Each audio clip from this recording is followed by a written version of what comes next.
All right, so we are back talking Yankees in this one, episode 482 of the podcast. Welcome to BD4. I'm your host, RJ.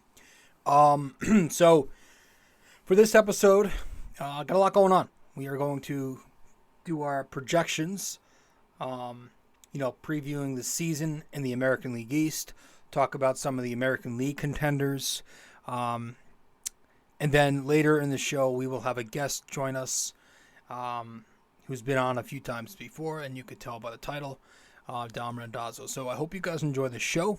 We're going to get right into it, talking Yankees for the first time in over a month and a half, I would say, since we had Greg from Yankee Crazy Podcast on the show to talk about the offseason. But we're getting into it, man. We are just shy of the regular season now. It's coming up faster and faster. We're a few days into spring training now. Pitchers and catchers have reported. Spring training exhibition games start up in a few days. So it's getting to that time of year. It's exciting. Spring is approaching. So we'll talk about it all. Episode 42. Let's get into it. Welcome to BD4, an RJ Carbone podcast. BD4, where there is no better way to get your Yankees and Knicks analysis. We also do MMA. Yanks every series, Knicks every game, MMA on occasion. BD4 is a 5-star show on Apple Podcasts, also available in video format on YouTube and Spotify. So thanks for stopping by, and we hope you enjoy the show. Champion of the world, turning, looking, see ya! Anthony for three, bang! That one goes down, and the game is tied! Time! Penetrates, creates, and showing some dexterity as well with the left hand. Yankees win! All right, welcome to the show. Welcome to the podcast, episode 482 of BD4. I'm your host, RJ. And I'm going to dive into it. Again, if you've listened to the episode with Greg and I about a month or so ago, we talked about the offseason, wrapped some things up about that. But now we're getting into the, we're going to start talking about the future, what's to come. So if you haven't checked out, I think it was episode 462 with Greg and I, Greg from Yankee Crazy Podcast, where we recap the offseason. Definitely check that out. It's on all the platforms. You can watch the video format on YouTube and Spotify. You can also listen to it on Spotify and Apple Podcasts. But we're getting right into it because I want to get one thing out the way because this was kind of disturbing. Holy shit. And I'm a little late with these comments, obviously, because I haven't talked to Yankees in a bit. But about a week ago, I would say, Brian Cashman had some interesting comments on the postseason. I'm just gonna read I'm gonna read the excerpt that everyone has been talking about. In quotes here. We were 4 games short of a World Series appearance. But it felt like the way our fan base reacted and the press that we got knocked out in the first round. So you can't really remember sometimes reality versus the perception. And the perception was we didn't do well. The reality was we had a hell of another run at it, but fell short. But that's just the New York market. That's a real quote. I can promise you that. You can look it up. All you have to do is search Cashman's name on Google, and that will probably be the first article that comes up, and you're set. Click on it and read and have your fun. But I'm sure you've already heard this. I'm sure you already know that it's real, not fake. In my response is probably what everyone else's response is. Or I would hope so. Why should we suddenly lower our expectations? Are you not the most valuable franchise in the world? Spending $200+ million on all these teams every year? Isn't that how it works with money too, right? Like, even in life in general? Like, don't we all want to bang for our buck? We want the very best value, right? Let's be real here.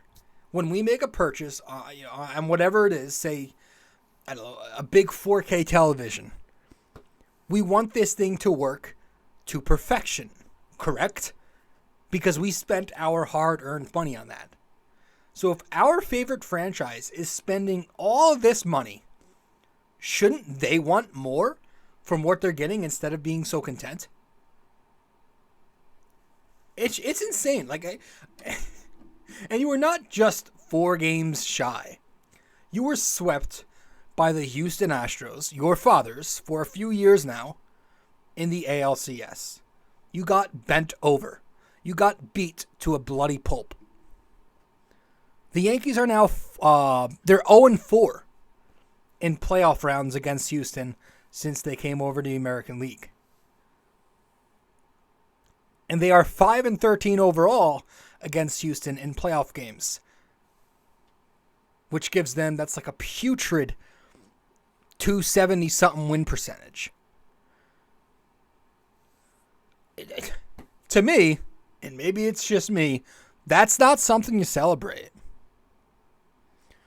I mean, this is the New York Yankees. This is not the Oakland A's. This is not the the Seattle Mariners, right? Who are allowed to celebrate things like making it, because it had been 20-something years since they did so the year before last season. The Mariners have never won a World Series. Shit, they've never won an ALCS before. The Baltimore Orioles were praised last season because they racked up 80 wins. Why? Because they had spent the last several seasons losing 100 games. Why are the Yankees in this category of expectation? They should never, ever, ever be saying, hey guys, let's just be happy we got here. Be proud. Because we were only 4 games short. We were only 36 innings of winning baseball away. It's absolutely absurd to me that people out there, that the general manager of the franchise think that we could just look at the effort or look at the number 27 next to the Yankee name and say, oh, okay, cool, that's enough. We're done. We can never win again, and it'll be perfectly all right because we have 27 world championships. So why even play the season then? Really, if you're someone who's calling Yankees fans spoiled all the time, then why would they even watch their team play? Why should our generation and our kids' generation even bother watching the Yankees if the only goal going forward should be getting to the playoffs and then being proud of losing because we've done our fair share in the past, back in the 90s and back when horse and buggy was a thing. So why should we even care anymore? So how long of a leash do the 27 titles get them? Tell me then. How much longer do we have to wait before we're allowed to criticize again? Another 10 years and we can jump on them? Or forever? We have to wait because we have 27. How long? When am I allowed to root for a World Series again without being called spoiled? You should all just let me know, because apparently having a winner's mentality has somehow become associated with being spoiled more and more over the last recent years. And that right there, the whole spoiled idea comes from the exact generation who celebrate second place trophies. And I know I sound like an old man, you don't need to tell me. But tell me, as a competitor, if you're somehow stumbling across this podcast episode and you're a sports player, you compete, tell me which side you think is right here. The one who wants nothing but wins, or the one who eventually becomes content with what they have and decides to lay back on their laurels and let the others have their share? Go ahead. You tell me which mentality you'd rather carry as a competitor. Tell me. Tell me when I can root for championships again. I will wait. It's just annoying to me because this new age mentality really, really is rubbing off on everybody. And it seems like it's now gotten to the Yankees. Shit, I remember, I think it was after 2017 when the Yankees lost. Honestly, that was a team that overachieved. But I think it was after that year in the offseason, Cashman said something like, or it was like right before the offseason, he said the goal is World Series or bust. He's probably said that a few times over the last recent years. So there's your proof right there in the pudding that over the years, it's began to rub off on the Yankees. And you wonder why some of their own players look so content and lackadaisical at times, because I believe it's truly a trickle-down effect. Cashman, Boone. We know Boone is a softie, and it keeps going down the chain. So that's it. I'm done with that. Plenty more coming, but I'm just tired of being overly accepting of losing now. It's old. It's old. Cashman is he's the only GM I can think of that can sign a guy with a clunky resume like Aaron Hicks to an extension, can sign an unproven pitcher with injury history like Luis Severino to another extension, have none of those guys, none of them stay healthy the entire damn time, and then proceed to make trades for Joey Gallo, Isaiah Kiner-Falefa, Josh Donaldson, and Frankie Montas, who we'll get to now, all within a year, and then get an extension for that. It's actually hard to believe that. They re-sign him. They re-sign him for what? Why? Because one time ago he took over Gene Michael's roster? Just like the way they hired that ballless puppet Boone because he hit a home run once? I said I was done and I kept going. Fuck it. Let's just keep ripping this asshole. And let's get to the Frankie Montas stuff. Because that's going to be some interesting stuff to talk about. We'll talk about Montas when we return from break. Stay with us. Episode 482 of the podcast. Be right back. Hey guys, so if you are a listener of the podcast often and you want to know where to find me on social media, you can find me on Facebook at BD4. You can find me on Twitter at BD4Pod. And you can also find me on Instagram at Rob J. Carbone.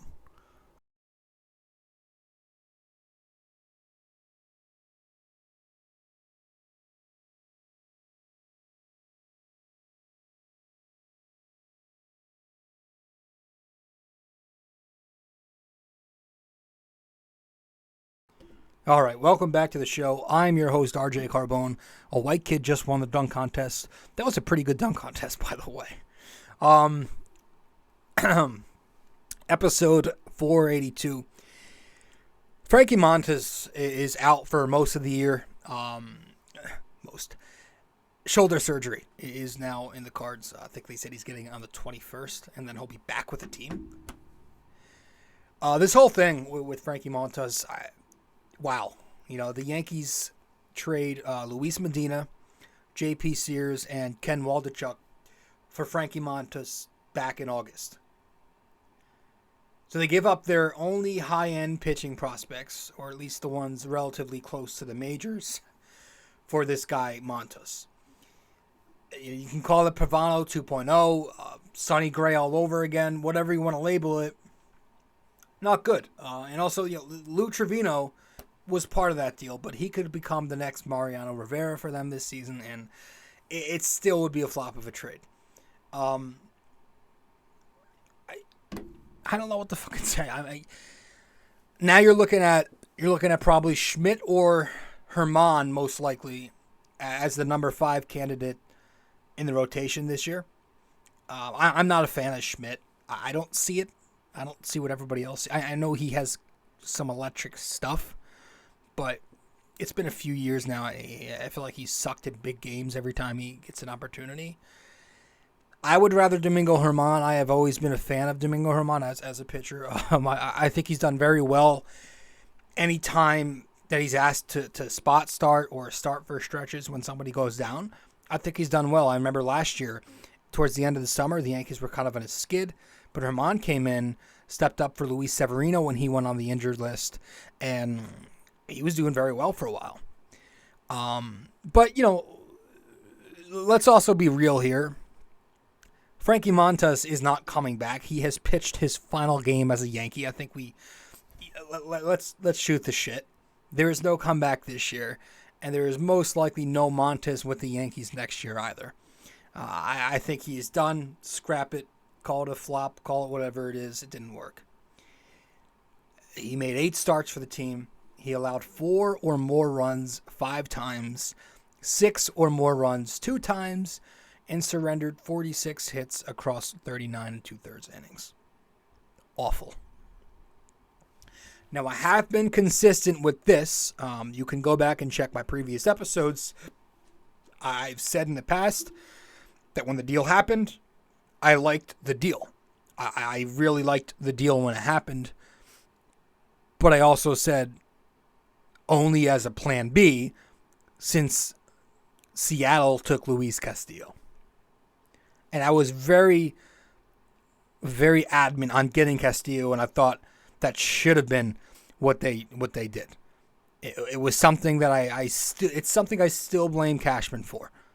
He had the opportunity once again to go after the big shiny new toy, plan A, right?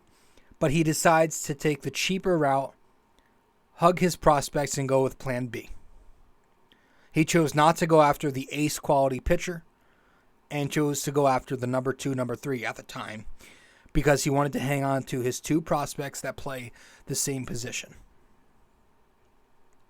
The same 2 prospects that keep him from going after these superstar shortstops every goddamn year now, by the way. So if these 2 kids, Peraza and Volpe, are anything short of perennial MVP candidates, I'm going to flip out because we hyped up Torres to be one. He's turned into a decent player. We hyped up Sanchez to be one. We all know how that worked. We hyped up a lot of guys. Andujar, Frazier, I can go on and on. Bird. They never worked out. So that's going to be one short of a hellfire storm if Peraza and Volpe don't exactly pan out to be the guys they're being hyped up to be. Anyways, instead of having a staple in the rotation in Luis Castillo for the next several seasons, we now have a hole there and lost, again, our only top-end pitching prospects. 2 of them left-handed pitchers also. And I believe the Wesneski kid, the other high-end prospect, was also used in a deal for Scott Efros, who I also said I was concerned a bit about him getting hurt with the way he throws. And then he's out. And now he's out for next year, the upcoming season. I had my concerns about Montas' shoulder, Efros' arm, and just like that, both of them bite us in the ass. I don't understand why Brian Cashman chooses to completely ignore injury problems as if they're going to go away. But if Carlos Rodon is the next one to go down with his shoulder issue, if that starts barking again, how do you not fire this ass? It's going to look bad if that happens. And, the Yankees, they still don't know what's wrong with this guy, Montas. They don't. They acquired him while he was already hurt. Bit of a red flag to me. It was a red flag, but everyone told me to shut up. I did. And I talked myself into it. I liked the deal. So he pitches a few times for the Yankees, was horrendous, then went down with the shoulder issues again. So we eventually found out, done for the final 2 months. He was shut down for most of the offseason, starting to ramp it back up again.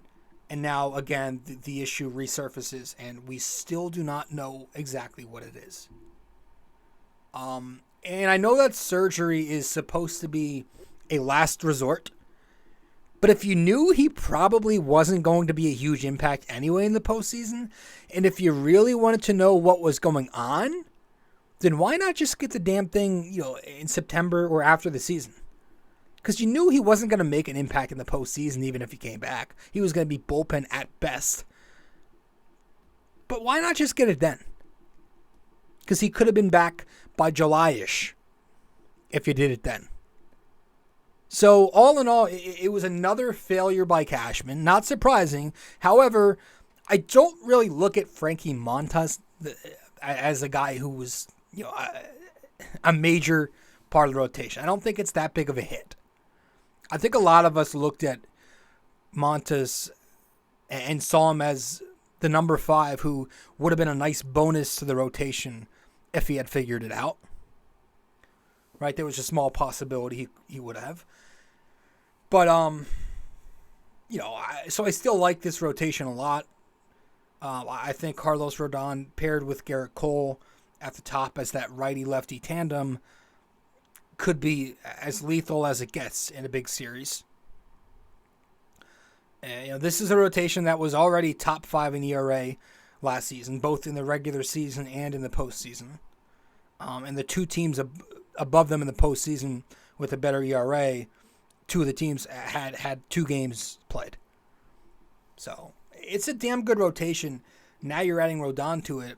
If he can see the health is the obvious concern here, right? It's if everybody can stay healthy. Severino has not made 20 starts, forget 30, in 5 years now. Nestor Cortez got the hamstring thing going on. He'll miss the World Baseball Classic. But I think at worst he misses some of April or majority of April, like maybe 3 or 4 starts.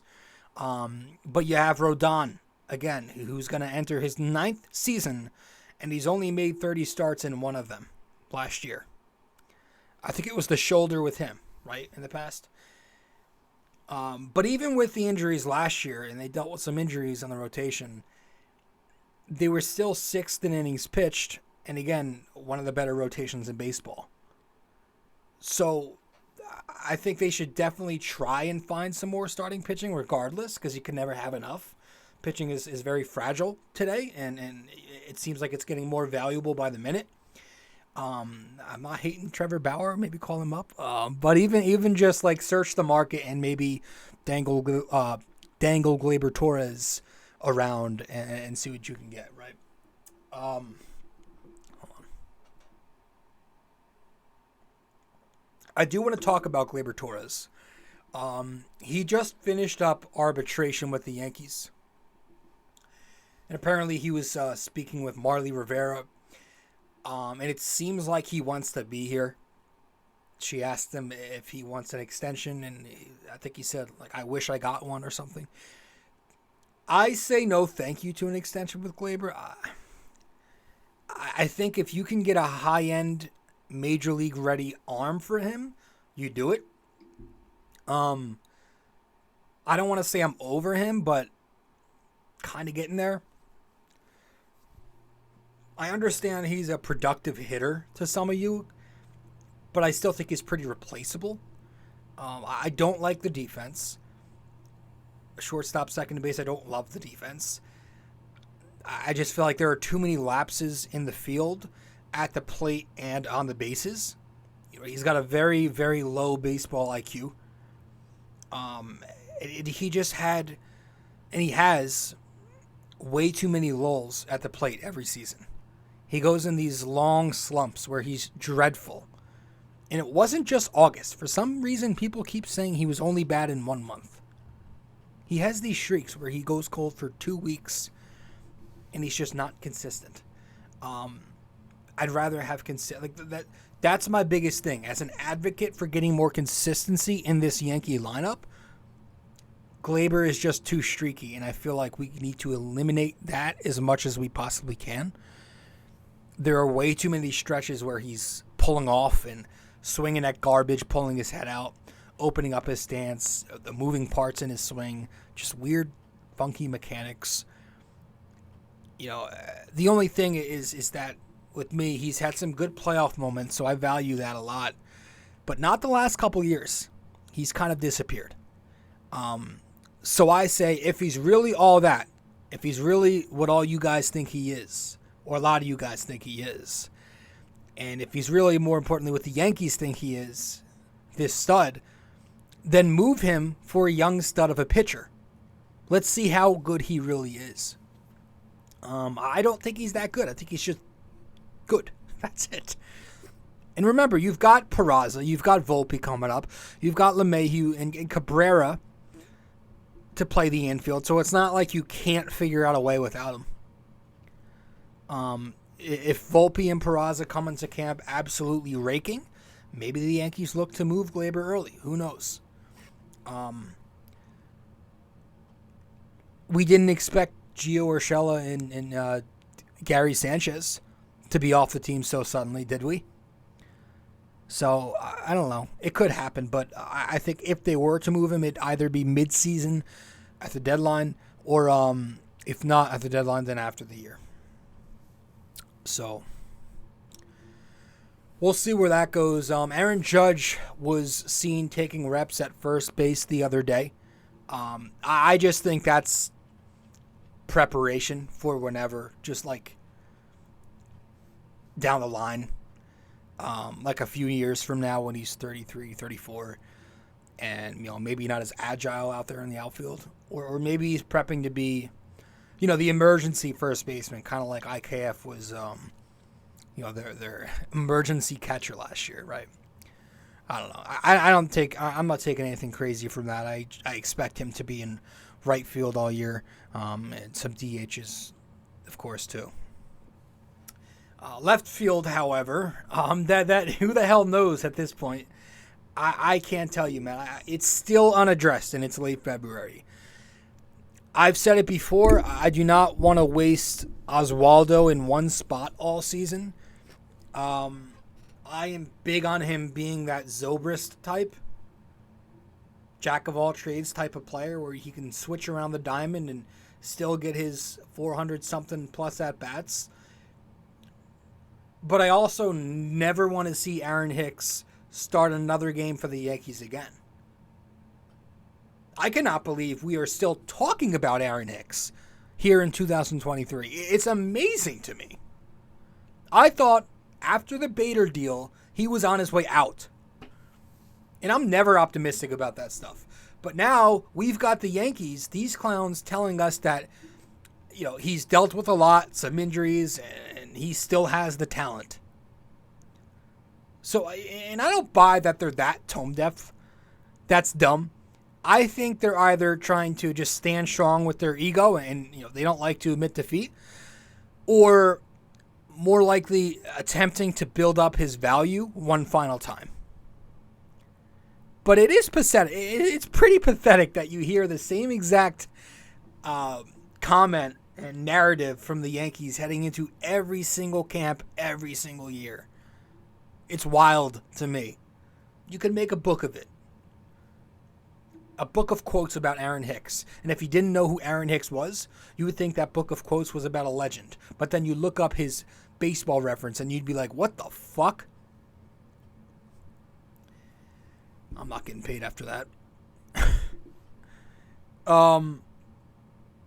The Brian Reynolds stuff has it quieted down for months, but I feel like that's starting to ramp up again with the news of him admitting that he wants out. Not that the Yankees are in this, but how do you not grab that guy? I'm all in because, again, Reynolds is the absolute plan B to me after the Benintendi news, and I don't blame the Yankees for that. I blame Benintendi obviously didn't like the living situation, but I'm also blaming the Yankees. Where I am blaming them is just in terms of speaking about, in terms of grabbing impact bats. The Yankees passed on all these superstar shortstops who fit the mold of that high volume contact hitter. But Brian Reynolds is the absolute plan B because he's a guy who can add some consistency to the lineup with the potential to bat 300. He's done it a couple times. He's a switch hitter, I believe. He's still fairly young, and he's pretty durable. I was looking up the amount of games he's played. He's played in 90% of all possible games since he's been in the majors. So, Lord knows we need some durability. But, yeah, the defensive setup is going to be interesting. I look at shortstop. Shortstop, right now it's a battle between, I guess, Peraza, Volpe, IKF, and maybe even Cabrera. But I think I think everybody wants it to be Peraza on opening day regardless. They say they're going to fight it out in camp. I put no stock into spring training, no stock whatsoever. Greg Bird turned into Bonds every year. Higashioka was insane last spring.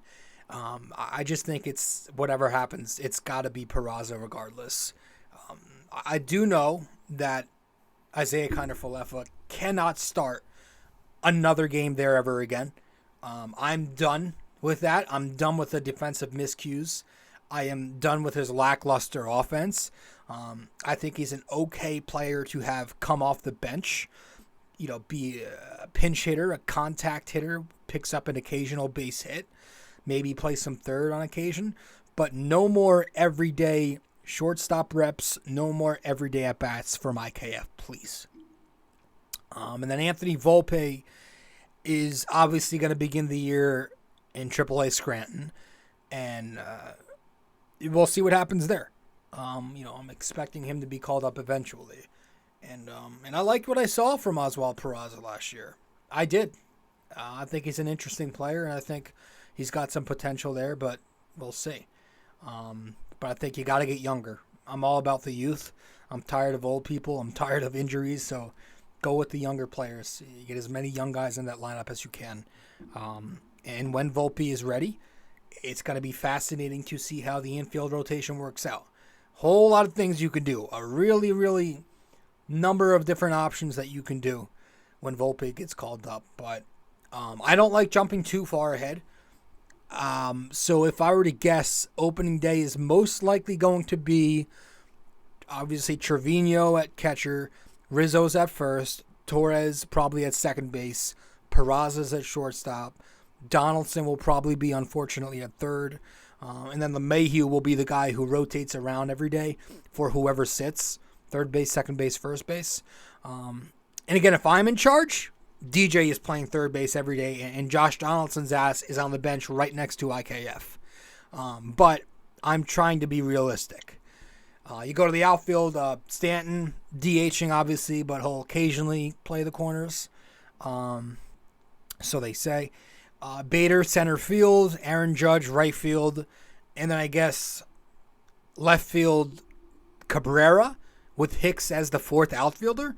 Or maybe they do Hicks every day with Cabrera as the fourth outfielder. But it's probably going to be one of them starting.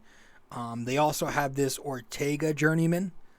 And maybe one other guy too who might make the roster at some point. But, I mean, I don't want Hicks ever starting there.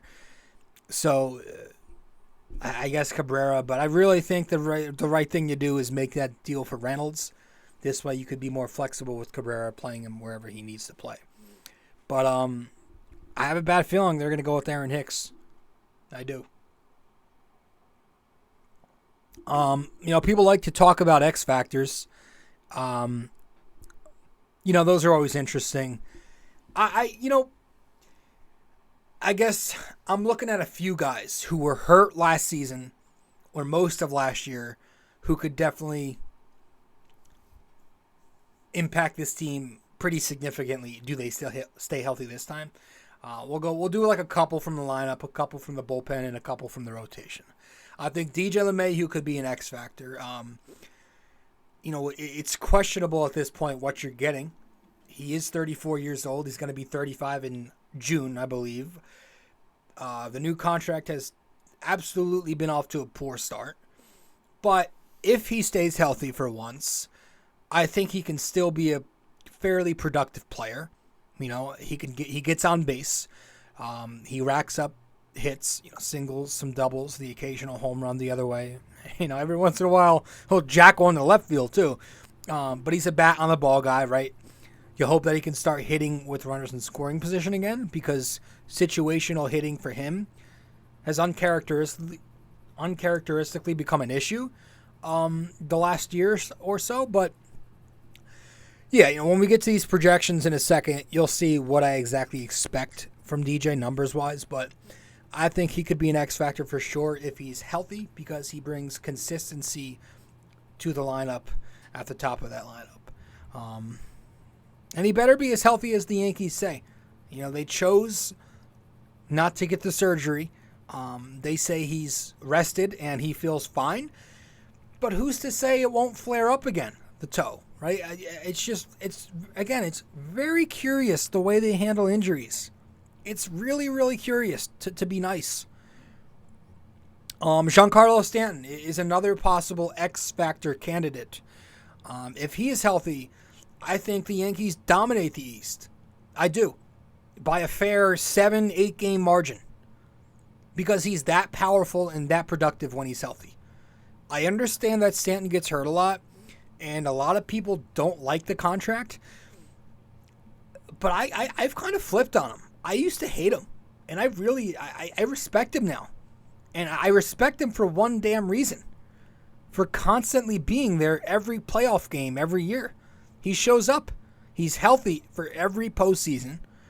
And he produces. I know last year he kind of slowed down, but he did give you 7 RBIs, and he was one of the few bats who showed something in the Houston series. But for his Yankees career, Stanton bats .260 with a .963 OPS, 11 home runs, 24 RBIs in 27 games. I mean, really? Let's start respecting him a little more for producing when it really only matters. So I'm fine with Stanton. I like him because the Yankees have shown every year they're capable of winning the division without him in the regular season. Like, that's fine with me. They're capable of doing that. But come playoff time, Stanton's here. He's on the field, and he's usually pretty productive for us. So I'm looking at him as an X factor because if he's healthy, the Yankees might win 100-plus games again. We'll go to the bullpen. Michael King, obviously another one who was injured last year. He was so dominant at the start of the season. He was their best relief pitcher. He and Holmes were a dominant 1-2. King was a guy who'd go out there and throw you 2, sometimes 3 innings, and then he goes down with the injury. Shit kind of hit the fan from there. So I think if he's healthy, that's a staple in the pen. And there's your go-to guy right there in the 6-7 inning, wherever you need him, really, whenever you need him in the game.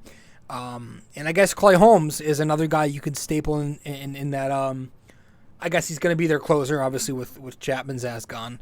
And I think he showed some. I know he wasn't the same down the ladder of the season, but he did produce in the playoffs. They gave him a couple of, maybe made like 2 or 3 appearances, and he looked pretty good. And I think he'll be okay. For some reason, I think it was just, I don't know what it is. I hope that he's okay. I hope that he's healthy, because from what I remember, a lot of his issues was that like his ball was tailing left, up and left. But I think that, I don't know. We'll see. But if he's on again, that's another X factor because you got a guy who was pitching to like a friggin' .25 ERA at some point. And then in the rotation, I would say Severino, right? He's entering a contract year. So if he's healthy, if is a big giant word with Sevy, I think you could see a motivated Luis Severino with electric stuff. But it's always the if with Sevy, right? And Josh Donaldson, no, just kidding. You know what bothers me about the Josh Donaldson thing? It's really insane to hear Aaron Boone speak about Donaldson like he's this 26-year-old who simply just had a down season. He's talking about him like he just had a lost year. Like he's this guy entering his prime. Like this guy is 37, I believe. He's 37 years old now. He's been in professional baseball since 2007 when he was in Chicago's system. He debuted in 2010. He's been here a while. He's 37. That's it. Simple. That's it. It's nothing else. I mean, the way this guy talks about Donaldson, it's like it's a mystery as to why he struggled so much last year. It's amazing. It's age. Age happens. It happens to every athlete. I'm not mad at Donaldson for being old. I'm mad at the Yankees for refusing to give up on him and making that stupid deal to begin with. His timing is just not there anymore. His bat speed, defensively, sure. He brings a good third base, but he brings you no consistency offensively. You know, he strikes out looking at fastballs. He's waving at pitches, and I'm just tired of watching him. Tired of it. But we're going to get to our projections. So what I did is just went through the roster, went up and down, gave my own little Zips projections of some of these Yankees, and after that, we'll kind of preview the American League East, talk about the American League a little bit, and then from there, we will get to the other portion of this episode where Dom joins us, and we talk about some over-unders and the offseason and other things. So we'll head to break, come back, and we'll get to our projections. Stay with us. Be right back. We also have a website now for BD4. If you go to BD4blog.com, you can find the blog, the podcast links, and also where to find me on social media. Just go to BD4blog.com. All right. So welcome back to the show. I'm your host, RJ Carbone. This is episode 482 of the podcast. So we're going to run through them. We're not really going to dive too deep. We're just going to list them off. I've got Jose Trevino batting .240 with a .662 OPS, 12 home runs and 51 RBIs. Anthony Rizzo batting .241 with an .831 OPS, hitting 29 home runs with 72 RBIs. I think the shift going away will help his average a little bit. Gleyber Torres, I've got him similar type of season, .259 batting average, a .770 OPS, 22 home runs, 80 RBIs. This is just assuming everybody plays every day. Oswald Peraza, .282 average, .717 OPS, 16 home runs, 62 RBIs. That would be a solid rookie season, an okay rookie season if he stays healthy. DJ LeMahieu, .279 batting average, .773 OPS, 15 home runs, and 67 RBIs. So I think, that's productive, right? If he gives you that, I'll take it. If he's healthy and gives you numbers like that, I will take it. That's a solid, number, whether he's the number one batter or he bats sixth. Josh Donaldson, I've got, I think I hit the wrong button, 271, but I meant to put 221. 221 for Josh Donaldson with his .656 OPS, 14 home runs, and 62 RBIs. Isaiah Kiner-Falefa, .256 batting average, a .639 OPS, 3 home runs, and 44 RBIs because I don't expect him to start, and I just don't think he's that good. I think he's okay. Oswaldo Cabrera, .266 average, .781 OPS, 17 home runs, and 71 RBIs. I think he's going to be solid. I think he'll be solid. That might be a little too optimistic, probably, but who cares? Aaron Hicks, I've got batting .212, .647 OPS, 9 home runs, and 49 RBIs. I hope he's not playing enough games to get 9 home runs and 49 RBIs, but again, I have a bad feeling we'll see him out there. Harrison Bader, .247 average, .701 OPS, 18 home runs, and 62 ribbies. I don't know. I feel like Bader's going to run into some power here. I think he'll be productive to a degree. I do. And again, he showed up in the playoffs last year, so that's all I give a shit about in the end. Aaron Judge, I think, obviously he's going to regress. But I've got him batting .292 with a .998 OPS, 44 home runs, and 118 RBIs. That would be very, very good.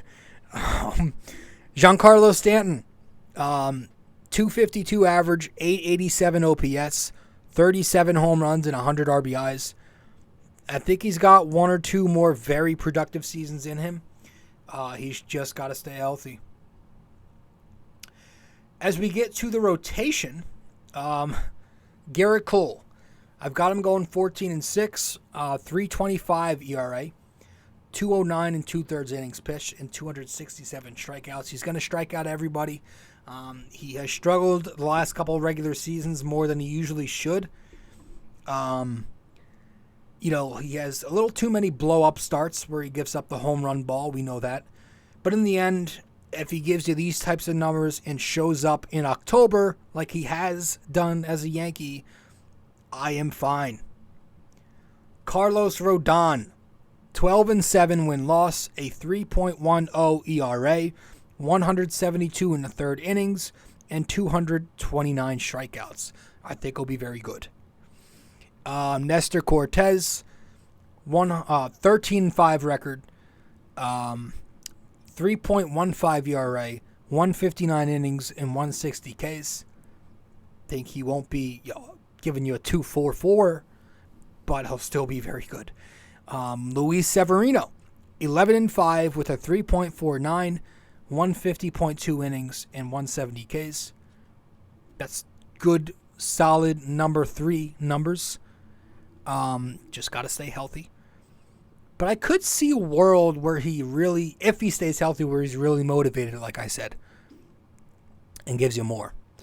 Domingo Germán, who I expect to be the number 5. I've got going 10-8 with a 4.10 ERA and a 125 in a third innings pitched with 112 strikeouts. I think he'll be solid. In the bullpen, Clark Schmidt, 3.40 ERA, 60 innings, 60 Ks. Michael King, 3.26 ERA, 58.2 innings, 65 Ks. Johnny Lasagna, 3.29 ERA, 59 in the third innings, 52 Ks. Wandy Peralta, 3.69 ERA with 52.2 innings and 42 strikeouts. Lou Trevino, 3.72 ERA, 62 in the third innings, 69 Ks. Tommy Kahnle, almost forgot about him. I don't know that you're going to get much. I gave him a 4.24 ERA, 57 in the third innings, 52 Ks. Ron Marinaccio, who I keep forgetting about him too. He was very consistent all year.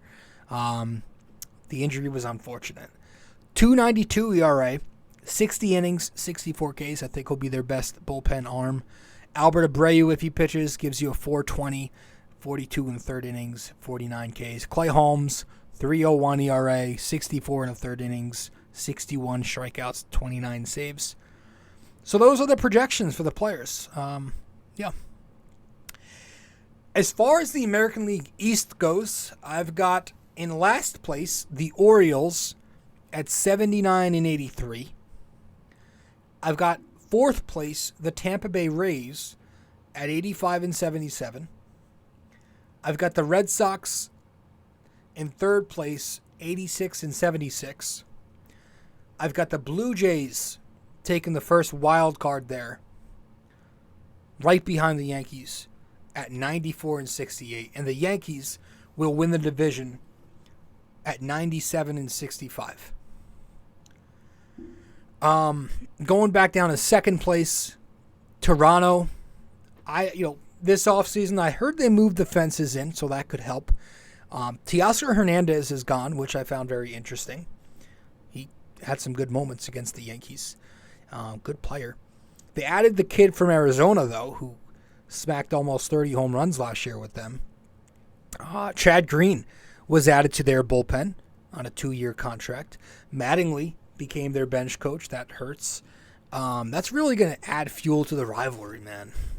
Because we hate them, It's going to be interesting. Kiermaier now off the Rays and onto the Jays. So, yeah, I think they make it tough for the Yankees. They're a young team. Excuse me.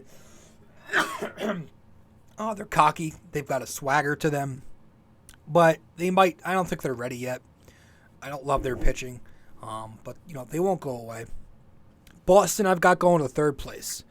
They obviously lost Bogarts, but they did grab Masataka Yoshida for their outfield.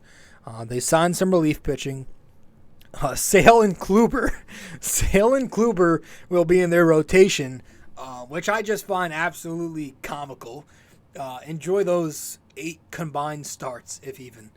So I think they definitely get better for sure. It's hard to get worse than they were last year, but nothing more than a wild card team, if that. Tampa Bay, I got coming in fourth place. They didn't add much. A couple small pitching moves. They lost G-Man Choi, who surprised me because he killed the Yankees a few times. Maybe Wander Franco develops, but I think overall they're more of the same. Not as much a threat as Toronto and maybe Boston. So Toronto jumps them, or Toronto already jumped them last year. But, they're still going to be around the Rays. They're pesky. Baltimore, fifth place. They made a nice run at it last year. Came up just short of the wild card. A lot of young prospects developing. The catcher, But they have some other guys too. They brought in Adam Frazier, veteran lefty contact bat. Kyle Gibson added to their rotation, journeyman starter. The Jake Cave acquisition, he's a former Yankee outfield prospect. Some pop in the bat, I guess. But, I think more of the same for Baltimore, maybe a little worse. But they're still a few years away, but they will get pretty decent soon. I think they've got something brewing. I also wouldn't be shocked if they turn some heads this year and overachieved again, though. So just keep an eye out. But I'm going to say for now, 5th place. And then some other threats in the American League, obviously Houston. They're the team to beat. Verlander, no Verlander, it does not matter because they will plug in the next stud and he'll shove. Alvarez, I think, could be primed for an MVP season. They added Jose Abreu, which was a sneaky good acquisition. They do it right, by the way, man. They add these guys who can hit. Abreu obviously has power, 30 homers, 100-plus RBIs, but he gets on base, he bats for average, and he can make solid contact. So I think they win the American League again. I would say they finished the American League on top with 103 wins, maybe 100-something wins. We'll say 100-plus. The Guardians probably be a threat in the American League again. More the same, though. Contact machines over there. They're pesky. They needed some power, so they added Josh Bell, another contact hitter who can slug. But nothing threatening to me. I never take them serious, much like the Twins, who, after all that, are back with Carlos Correa, the family he abandoned. They added Joey Gallo. Gary's gone, so I guess it just equals out. Buxton is very good, but they did add Pablo Lopez to bolster their rotation. I was so disappointed seeing Luis Arias go. The guy just won the batting crown. He's a perfect contact guy to lead off a game with. He reminds me of a Jose Altuve type. And the Yankees never even made a call or had a thought about the damn guy. Pathetic. He literally could have helped them balance out that lineup with contact. Add more contact. Get rid of that garbage 3-outcome approach. A guy like Arias would have been perfect. But they get Pablo Lopez out of him. They also added Bundy and Gray to their rotation too, two middling arms. And then lastly, they got the center fielder from Kansas City, and they got a kid from Boston, Christian Vazquez, who's probably going to work well with their staff. But, again, it's the Twins. The Yankees own the Twins. Seattle could also be a sleeper this season. A full year of Castillo. Julio is going to be coming off the WBC in a great first season. They could be right there, right under Houston as that next threat. But those are our, that's our little American League preview. Those are our projections. Those are our thoughts on what we think is going to happen this season and all that. So with that all said, let's get to break, come back with the question of the day, and then after that, we'll get to our other segment where we get with Dom to talk about some over-unders and some bets that we're going to make heading into the season. Stay with us. Be right back. Studio 69 Productions is a podcast production agency created by Leo Rodriguez to allow content creators to market their podcast. It's an online platform that will market your podcast or any other project that you're working on. Get in touch with Leo Rodriguez from Studio 69 Productions. You can find Studio 69 Productions on Instagram at Studio69NJ. Studio 69 Productions, where dreams are heard and born.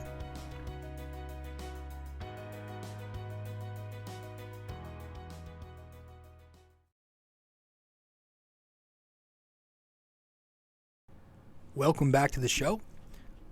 Let's wrap this up with our trivia.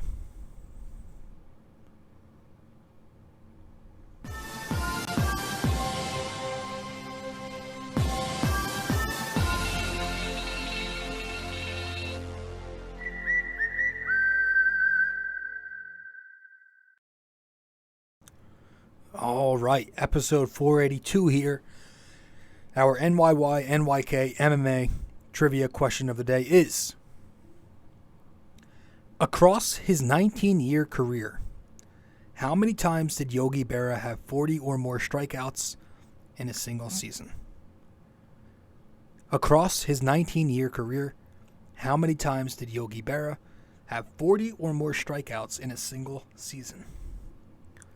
So let me know the answer wherever you can reach me. If you get the answer correct, I'll give you a shout out on the next show.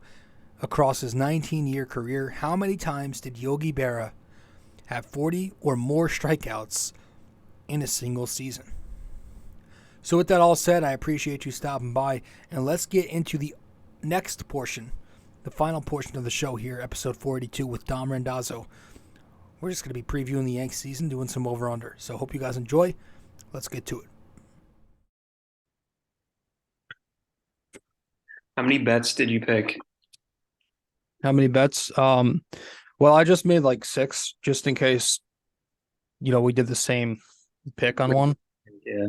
But I figured you'd like read 3 and I'll read 3. I have one that could be 2, and then we'll figure it all out. Who cares? 4. Did you did you see the 3-point contest last night? I saw the 3-point. Yeah, that's Did when I you- started watching it. I didn't watch the skills. I didn't watch the 3-point, but I saw the highlights the next morning. I don't know why the fuck they put Randall in there. Yeah, I think he was a replacement for Anthony Yeah. Sons. But why would you put a big man in there? I don't know. They just needed somebody, That I was guess. embarrassing. And the dunk contest was actually pretty good. Yeah, it was good. I got saved by the white man. Yes. Fuck yes. The fucking the G Leaguer actually. The slave owner. Yeah. That's All funny. right.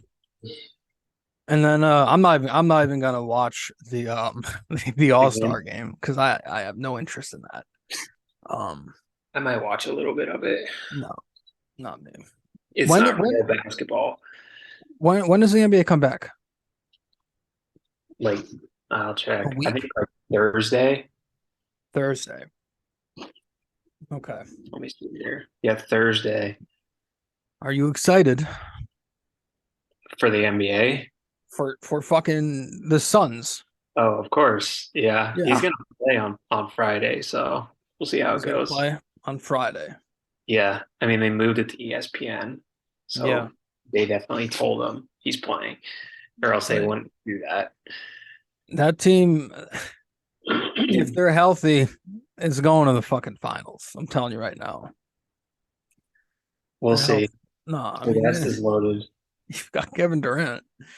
All right. So before we get to like the over-unders and everything, I think I sent you this a while, like I don't know, maybe a week back. But did you see the Cashman's comments about the postseason? I don't think so. What do you say? So I was reading an article and he was talking to some reporter and he goes basically says and you can look it up, the Yankees were only 4 games short and he thought the fans overreacted and he said that they had a hell of another run. Oh yeah, I remember that. Yeah. So I was just I mean, I can't believe the GM of your team is saying that. But I kind of wanted to start off with that and just get your thoughts on that. There was no run. I mean, they barely beat the Cleveland baseball team. Basically, what he's saying is we won the Alright. first round. Yeah, that's embarrassing. Like they technically made it to the ALCS, which is usually seen as good, but they didn't even come close to winning a game. So like they basically didn't even make it to the They- ALCS. They barely beat, And they barely beat a fake baseball team. So I just found that very humorous. Yeah. But it speaks a lot of volumes of just like where the Yankees are. Yeah, it's not great that he's saying that. And he got a contract extension like right before that too, which is not good. Yeah, I mean he's the only GM who can fucking trade for Gallo, Montas, and Sonny Gray. Donaldson and IKF within a year, and then get an extension for it. Yeah. Uh, It's if you put him like on like the Royals, like a budget team, or like the D-backs, his roster would be atrocious. I mean I just think he's had a good career, but there's always a time to move on. And I think he's only here because he once upon a time he took over Gene Michael's roster in the 90s. I So think Hal is scared because they like he knows that with Brian they're competitive every year. I think he's yeah, scared to fire him and bring somebody else in, and that person like thanks. fucks up and they become like a mediocre team. Yeah. That's what I think is going on. I think Hal's scared to fire him, Well, even they're though they also don't.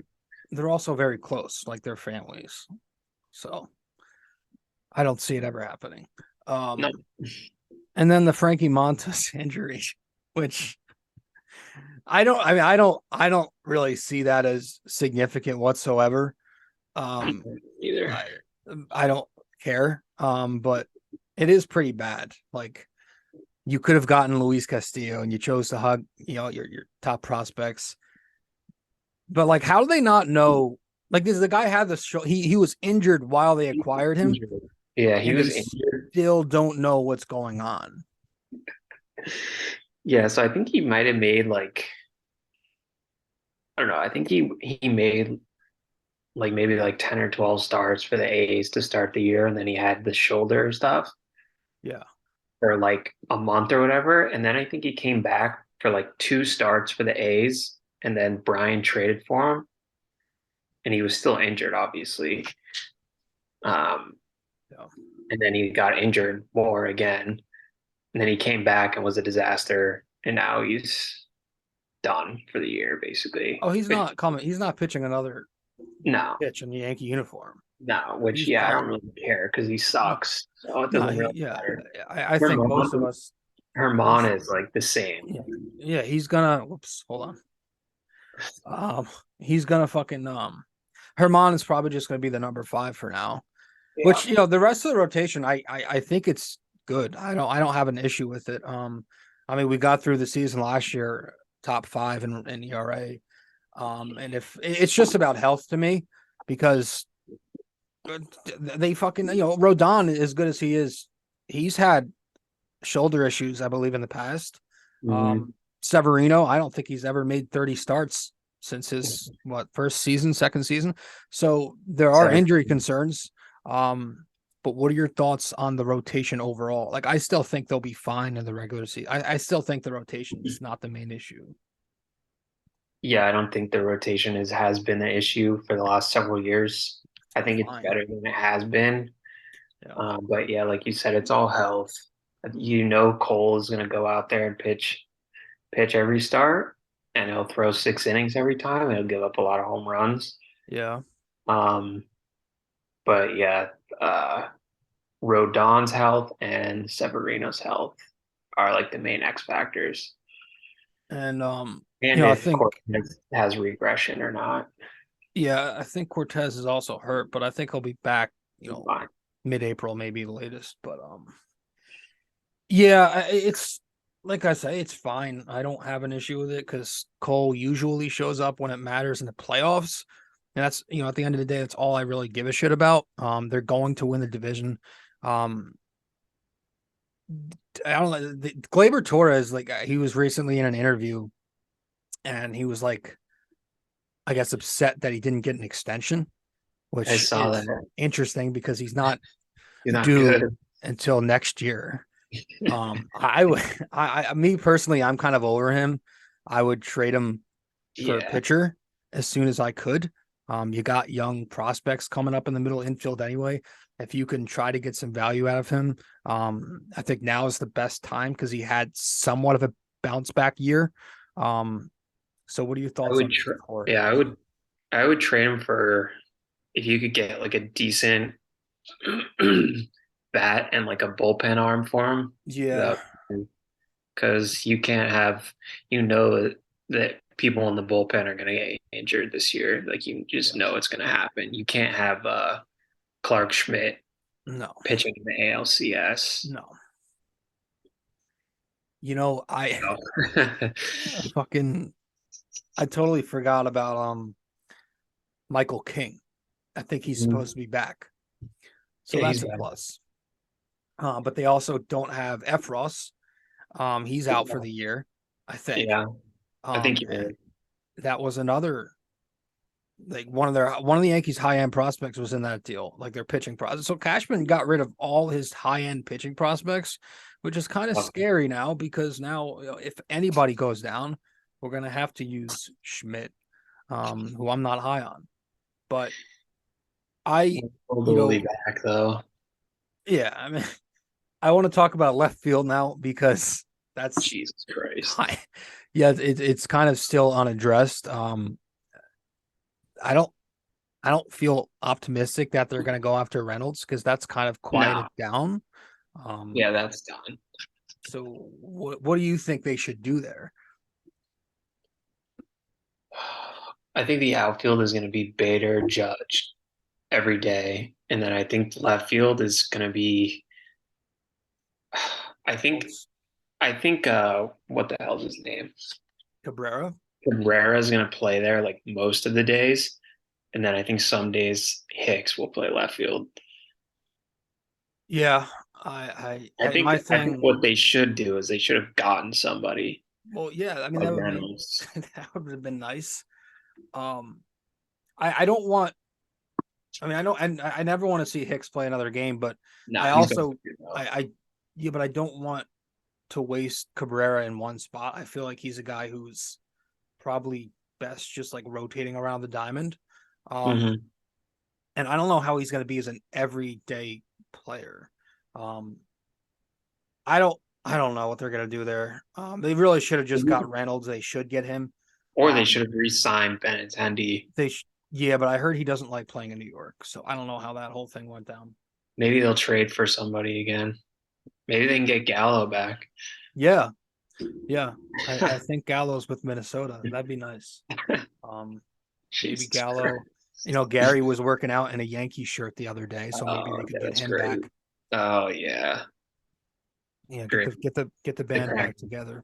The Kraken. Yeah. While we're at it, he should sign Greg Bird. Greg Bird. You know, he came into camp with them last year. I totally forgot. And we made an over-under on him playing, I think, 19 games. Mm-hmm. He ended up playing 0. So what about like shortstop, third base, second base? Who do you have there opening day? I think DJ's going to play. Where? I think the shortstop's probably going to be Falefa. You think IKF will start? Yeah, I think so. I think they're going to do the service time bullshit with what's his name? Peraza. Second base will be Torres, but I think if DJ's healthy, he's going to play every day. But okay, so you think Donaldson's sitting, or do you think DJ will just rotate around second and third, and Donaldson will start third? I don't know. I think one of the two guys is going to start at short every day, and I think Torres is going to play second every day, and yeah. I think DJ is going to play most days at third base. There's no way after how bad Donaldson was last year, you can just play him every day this year. Like there's just no way you. Yeah. When Mayhew's healthy, he can hit 320. I don't know that he can do that now, but he could still be good. Right. Donaldson cannot be good. Yeah, I agree. But did you hear like all the things they're saying about fucking Josh Donaldson? It's as if he's like some 25-year-old who just had a bad year. Like he's 37 years old, but they're talking about him like he's going to bounce back. So I think I think what they're going to do is go Donaldson over there. I think Torres is a lock at second, and I think Peraza should be the starting shortstop. Should be. I don't know if he will, but and then they got Volpe eventually. I'm thinking comes up. That's when you should probably trade Torres. But I agree. I don't. Things would have been so much easier if they would have just went after one of the top shortstops on the market. Did you see that Machado's he's opting out after this year? Yeah, I saw that. They should sign him. Yeah, they should.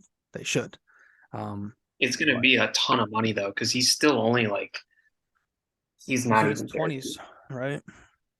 Let me see. Maybe he's 30. He's 30 right now, so he'll He's probably in the middle of his prime. So next season, he turns 31 on July 6th. So he'll be 31 next season. So he'll probably get a 10-year contract for like $300 million. Yeah, they should. I mean, if they were smart, they would do that. But they won't. Again, they're focusing way too much on their prospects, which they don't usually pan out. No. All right. Just give me 1 second here. I need to figure this out. All right. They should sign Machado and have him play third base, and then have Volpe or Peraza play shortstop. Yeah, I mean they should.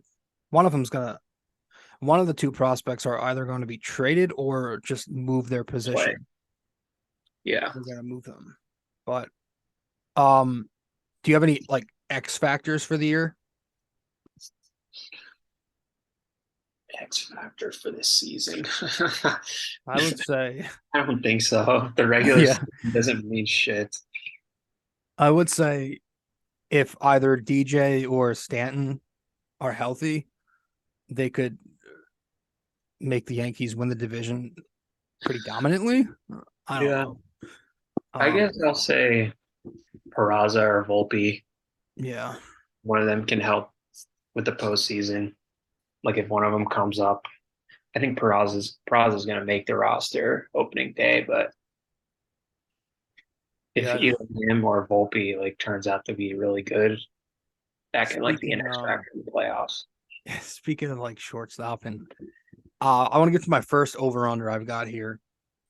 Okay. So last season, Donaldson, Hicks, and IKF combined for 404 games.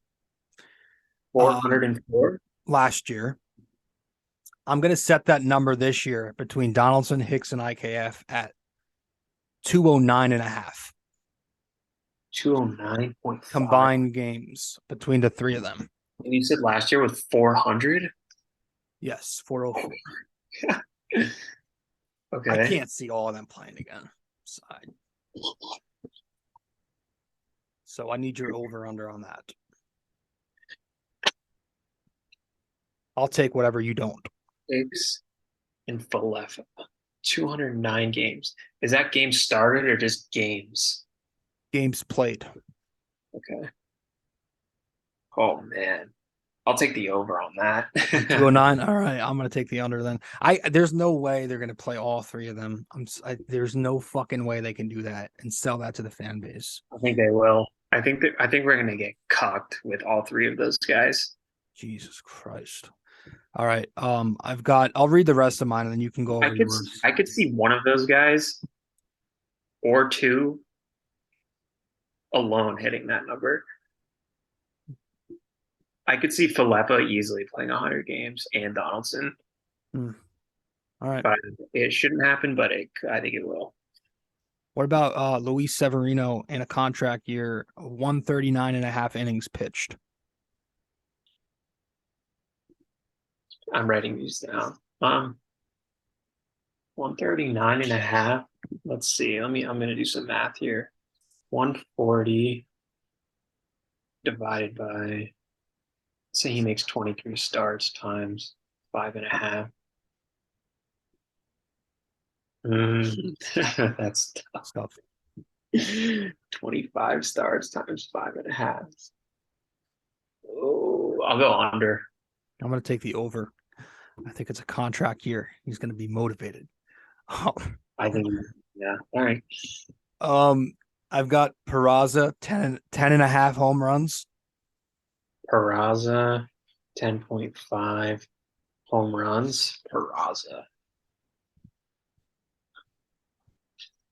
Oh, man.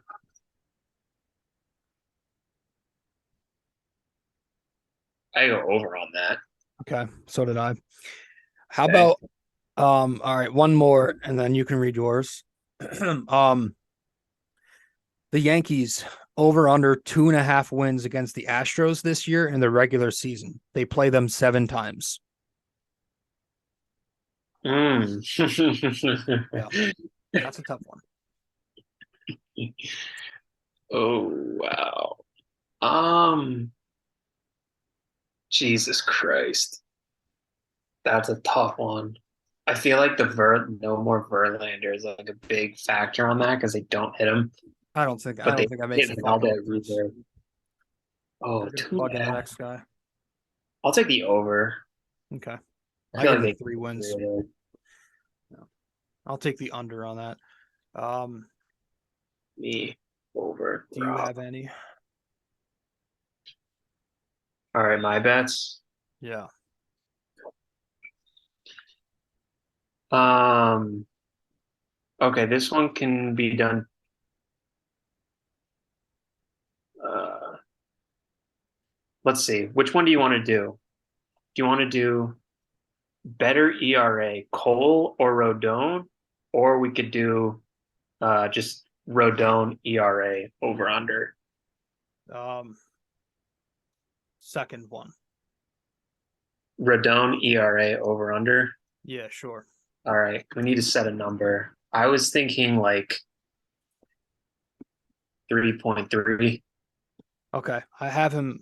So I did my projections earlier. I'm going to put that out in this episode. I did 311. So I'm going to take the over. Okay, you're taking the over. Yeah, I'm going to have it like he's a post of 311 or something. I said 3.3. Yeah. He'll post. That means I'll be over. You said 3.1. 3.11. Right, I said 3.3. You mean 330? Yeah, Okay, I thought you meant 303. no, Okay. 3.3. Okay, so I'm taking the under. Okay, I was gonna say over. Okay. So you think he's going to implode? Okay. That's not imploding. I mean, Cole's last year was what, like Yeah, but he 3. had a 2.5 last year. Yeah, that's true, That's an but entire run. All right. also over me. Okay. Next one, the Volpe games played. Oh shit. Do you have a number? No, no, we need to pick one. I Um, was thinking like 20 and a half. oh, I'm gonna go over. I was too. Do you want to increase it? Put it, yeah, increase it. 28 and a half? Yeah, I'll still go over. 20. I'm going over. Hmm, that's tough. I think he'll be there by June, July. So I think I'm gonna go over. Volpe games played. All right, I'll go under. What did we say? 28 and a half? Yeah. Me, under, Rob, over. All right. My next one is Clay Holmes hit batters. Oh shit. He had 9 last year. And they all came in like the second half. Um, oof. Are you going 9? No, I was gonna put the number lower than that. Okay. Where do you want it to be? 6.5? Yeah, it's a good number. I say under. 6.5. Yeah, I'm also gonna go under. All right. Then scrap that one. All Yeah. right. Rizzo home runs 29 and a half. God damn. That's tough. I'm gonna say slightly under. Ah, I was gonna say under too. Yeah.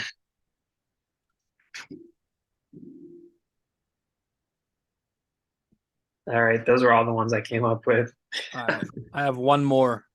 All right. Um, Torres moved by the deadline? Torres. Oh, that's tough. I say no. Yeah, I had no. Okay. So we have about what, 6-ish? I 6 or 7? have 1, 2, 3, 4, 5, 6. Okay, good. That's good. All right. Before we wrap it up, what do you have the American League East standings looking like from first to fifth? I haven't even thought about this. I've got Yankees, Toronto, Boston, Tampa, Baltimore. I think Yankees, Toronto, Tampa, Baltimore, Red Sox.